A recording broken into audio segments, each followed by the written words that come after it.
Because of air pollution, the simple act of breathing contributes to 7 million deaths a year.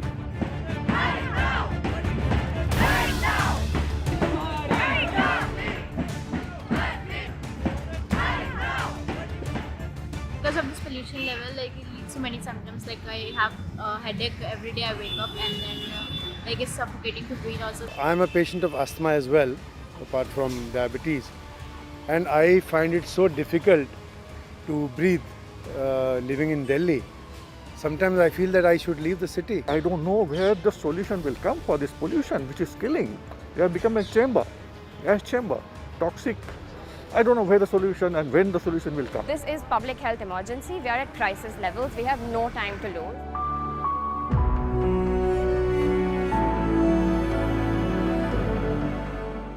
Air is important for the survival of all beings.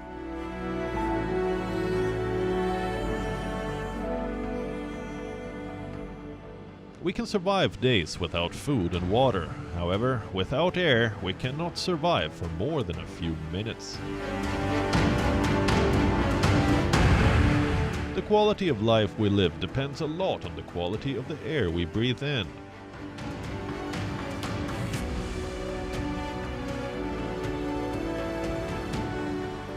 However, access to clean air has become a global issue, as air pollution is now considered to be one of the largest threats to environmental and human health. The World Health Organization estimates that globally around 7 million people die every year from indoor and outdoor air pollution. Almost 92% of the world's population breathes air containing high levels of pollutants that exceed the WHO guidelines. We've already seen in Delhi, it has become the most polluted city on earth. And this is due to the huge population which is here. The amount of vehicles that we use are the maximum. This is causing a huge amount of pollution in the air. Access to clean air is a global challenge because of the factor that rapid industrialization, urbanization, our lifestyle changes and environmental degradation, these all are adding to the deterioration of air quality. So globally this is happening, that United Nations has now asked, Secretary General has asked to declare air pollution as a global public health emergency. A rapid increase in the human population, industrialization, deforestation, economic growth, and vehicular transmissions have been attributed as major drivers for the continuous deterioration of air quality. The amount of energy per person that we use is very high, and therefore the amount of energy that we use causes an immense amount of air pollution, which is mainly coal dust, which causes the air pollution. This is leading to a lot of diseases, asthma, etc. And therefore the growing population is a main factor why our cities are getting polluted. Air pollution, as we all know, is a global concern nowadays, and as per the WHO, which has estimated that 9 out of 10 people are breathing this polluted air. So it's a big concern for everyone globally. Air pollution is mainly affecting the developing countries at present. Definitely to the developed as well, but to a greater extent for developing countries. Why so? Because they are moving more towards the urbanization, the uncontrolled urbanization, industrialization, which is leading to more buildup of industries. So the emissions from the industries, the construction work which is going on, so the amount of particulate matter which is being produced into the atmosphere is a huge. And the other factor is the developing countries, the cities are being overpopulated. So the overpopulation, so therefore definitely the consumption is more, the setups, the deforestation amount is more, so there are less trees. All these factors contribute to the air pollution. Increased industrialization leads to environmental degradation in terms of industrial pollution. High emission levels of pollutants like smoke, fumes, and toxic gases from industries not only degrade the air quality, but are also causing severe damage to our ecology and health. The most highly polluting factor for causing air pollution is power plants. So how do we get rid of the pollution from the power plants? The first thing we do is clean up the emissions from the power plants. You can put in machinery for the air so that the emissions which are coming out goes through precipitation process, and the final air which comes out is pollution free. The second thing that can be done for the power plants is to phase out the burning of coal. We have to do all electricity generation from renewable energy, and that has to be done instead of using coal. Coal has to be phased out altogether. One of the reasons why we are not being able to control the rising level of pollution, just not in Delhi and NCR, but across the country, primarily because we are growing economically now. India is industrializing, motorizing, and with the more and more households using energy and the use of the kind of fuels that we are using in different sectors, all of that are contributing hugely to the pollution that is happening across the region. Like slum area, there are very small industries there. So like electroplating and other things. So they are releasing some kind of hazard gases also, like acid and all. So that should be controlled. That it should be moved from the city. And they should have some kind of common treatment plant, common air pollution treatment, or maybe individual, but this should be controlled. Considering a large number of vehicles available at our disposal today, vehicular pollution is one of the major causes of air pollution across the globe. Due to an increase in urbanization and a rise in purchasing power, more people can afford vehicles, which leads to a surge in vehicular emissions that deteriorate air quality. It took about 60 years for India to get its first 100 million vehicles. But after that, it took just about another 6 to 8 years to get another 100 million. Now, therefore, imagine if the growth happens at that scale, then, and if we do not have efficient way of controlling emissions from each and every source, if our regulations are not strong enough, then that's the deadly combination. The effects of air pollution on human health are serious. Diseases like asthma, lung cancer, pulmonary issues, and heart diseases can all be associated with air pollution and the poor air quality we inhale. When we relate our air pollution and our health, we have some kind of benchmarking, like we have air pollution level at certain level, that dust concentration is at X amount, some gases pollutant at Y amount, there is no impact on health. If the air pollution are increasing at certain level, they will have some kind of health damage of human body. So that increment we have to focus that it should not be increased at that level. Pollutant is basically an irritant, so it can cause irritation in your eyes. The patients can come with you complaining of a irritation in the throat, constant production of cough in the throat, so they have to clear that throat again and again. Patients who are already a respiratory patient, like patients who have a asthma or COPD, they can have increase in the underlying illness. So they can come with the exacerbation of the disease, which might require increase in the medication or hospitalization of the patients. Patients are prone for cancers, the lung cancer. Earlier when we used to see patients, we used to see lung cancer in older individuals and smokers. But now we see lung cancer more commonly in non-smokers, younger individuals. We are seeing patients with lung cancer at the age of 20s, 30s. As per the World Health Organization, 9 out of 10 people in the world, they are exposed to bad air quality. And the burden of disease because of air pollution is tremendous. It causes almost $8 trillion loss to GDP globally, which amounts to around 6% of global GDP. which is huge. The most vulnerable to the adverse effects of air pollution are children, as their lungs are growing, and because children are active, they breathe in a great amount of air. Several studies suggest that polluted air can harm babies when they are in the womb. When a child is born, the lung development, 80% of the lung development happens after the birth. So you just imagine a child whose lungs are not well developed and you are exposing that child to the air pollution. So the pollutants, these pollutants are entering his or her airways, causing so much of oxidative stress and inflammation. So definitely it is going to retard the development of the underlying lungs. Exposure to air pollutants during the early months of pregnancy can severely impact birth outcomes, as children can be born with defects in the respiratory system and defects of the brain and spine. Some of the recent studies, especially those coming from the WHO, showing that the number of children below age of 5, the maximum number of those children are actually dying in India because of air pollution related diseases. And there is yet another study which has been carried out by doctors from the Patel Chest Institute.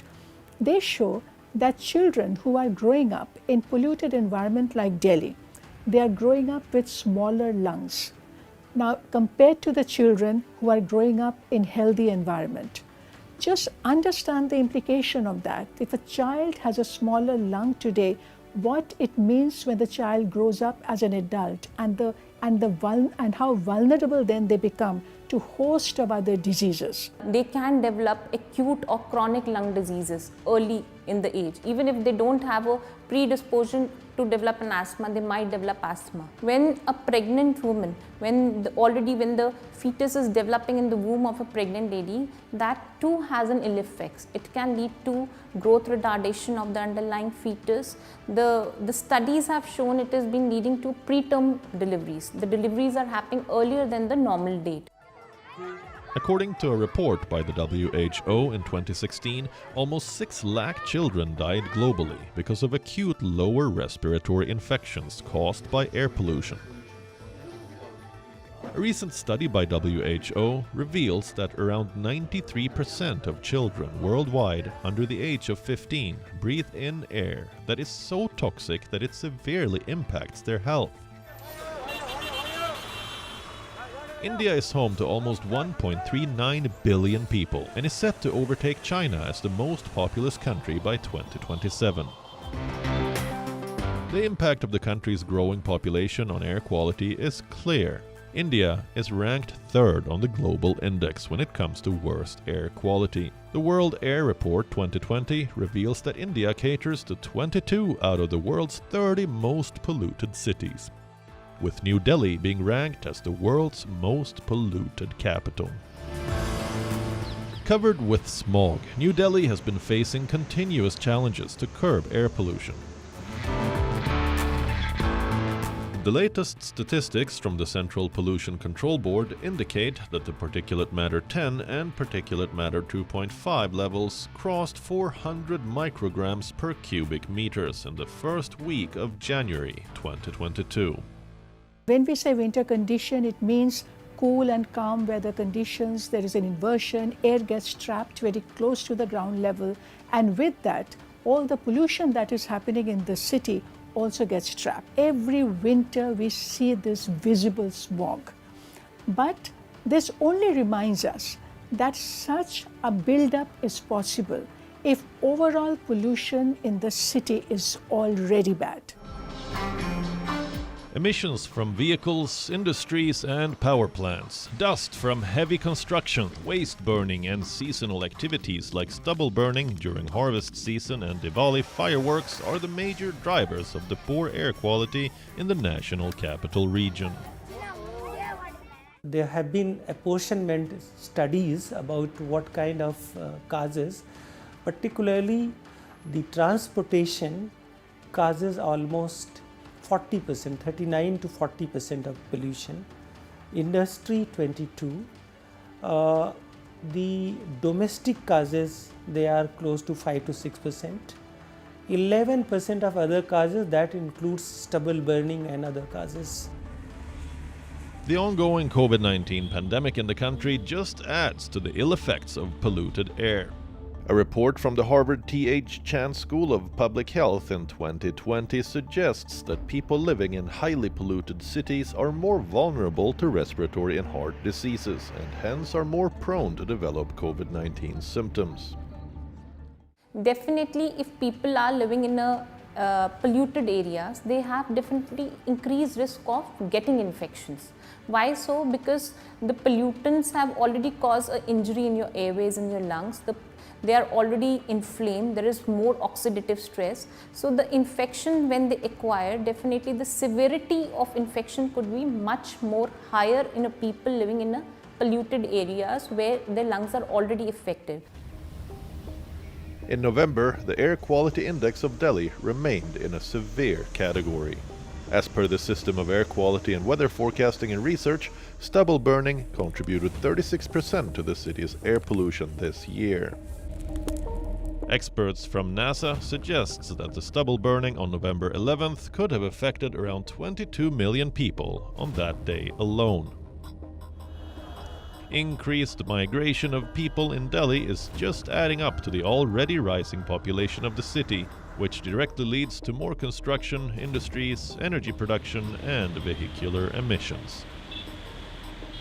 Over 100 cities in India has been considered as non-attainment city by Government of India's standards. Concentration of population in larger areas, particularly metro towns, is becoming a major source of air pollution, both in terms of transportation problems, the dust pollution, industrial these units which are being located close to cities, and adjoining rural areas also they are having ancillary industries like brick kilns, which are major source of pollution. As the capital remained covered with a toxic haze after Diwali, firm measures were taken by the authorities to combat the situation. All schools and colleges were shut down indefinitely. Construction works were suspended till the 21st of November, and only 5 out of the 11 coal-based power plants in the city were authorized to function. However, considering the alarming levels of PM2.5 and PM10, clearly these measures are failing to tackle the crisis. Delhi has already shut down all coal power plants. Delhi does not allow use of coal in any sector. Its legal industry has moved to natural gas. Its entire public transport and local commercial transport is on CNG. Delhi is now banning 10-year-old diesel vehicles and 15-year-old petrol vehicles. There is a restriction on entry of trucks, and already BS6 emission standards have been implemented for new vehicles. Now, these are not small measures actually. No other city has actually done all of this that Delhi has done. Even after doing all of that, Delhi is still far off from the clean air benchmark. It still requires another 60% cut to be able to meet the clean air benchmark. In August 2021, India's first ever smog tower was installed at Connaught Place in Delhi, aiming to purify the polluted air of the city. A month later, in September, a second smog tower was installed in the Anand Vihar area of the city. Delhi is battling for many years to combat air pollution in Delhi, and this occurrence of smoke is very common every year, and it's due to particulate matter. So we are very much concerned to contain this particulate matter. Both towers stand at a height of 24 meters and are equipped with 5,000 high-efficiency particulate filters and are designed to process 1,000 cubic meters of air per second. Objective was to create special zones where people can breathe there. So it is a kind of generation of clean air breathing zone. This application of smog towers is still in its early stages, and only time can tell how effective these towers are.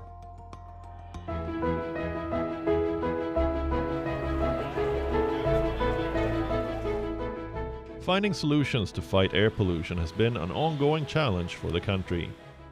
Thankfully, there are many entrepreneurs and volunteers who are developing new technologies to fight the crisis.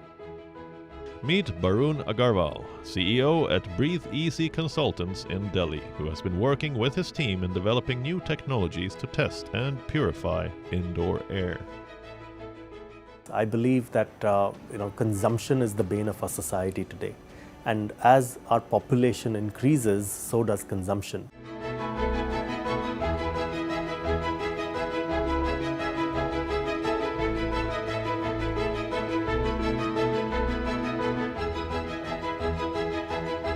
We had the luxury of having a building like this, Paharpur Business Center. It was certified to be Delhi's healthiest building by the Central Pollution Control Board. The air quality over here was perfect. We had access to Lawrence Berkeley National Labs, scientists over there, to IIT Delhi, to NASA, and all the research findings from these places is what we had worked on to create a haven of clean air over here. So I took the science from what we had developed over here and we created Breathe Easy to help people breathe clean air. First in Delhi and now in the rest of India and now even in countries outside of India. When we put in a solution, we are able to bring the AQI inside a home down to 0. Lower CO2 levels, as you can see in a room like this in a greenhouse. Why do we have so many plants? We have so many plants because these help reduce the carbon dioxide levels over here. Low CO2 means better cognitive ability. Better cognitive ability means better decision-making ability. And we've done studies over here that show that your SpO2 levels might go up by 1 or 2% when you're breathing very low CO2 levels, along with low PM 2.5 levels. Today, Breathe Easy consultants offer the best portable air purifying techniques and comprehensive solutions to treat and purify indoor air. Our goal and our vision going forward is simple, that 100,000 or so people that we have impacted needs to become much larger. I want to impact 100 million people, and the only way to scale that is A, awareness, and B, bringing the cost down. And I think with technology we'll start to see that in the next few months and years. Air pollution and declining air quality are global issues. Though all regions of the world are affected, populations in low-income cities are the most impacted. It is in large, populous cities where we typically experience the worst air quality. Population density has a direct bearing on air pollution. All of us know that the most basic solution for air pollution is to move away from fossil fuels, replacing them with alternative energies like solar and wind. The latest global air quality guidelines from the WHO aim to curb the prevailing air pollution globally and in turn save millions of lives. These new guidelines will have major implications for public health.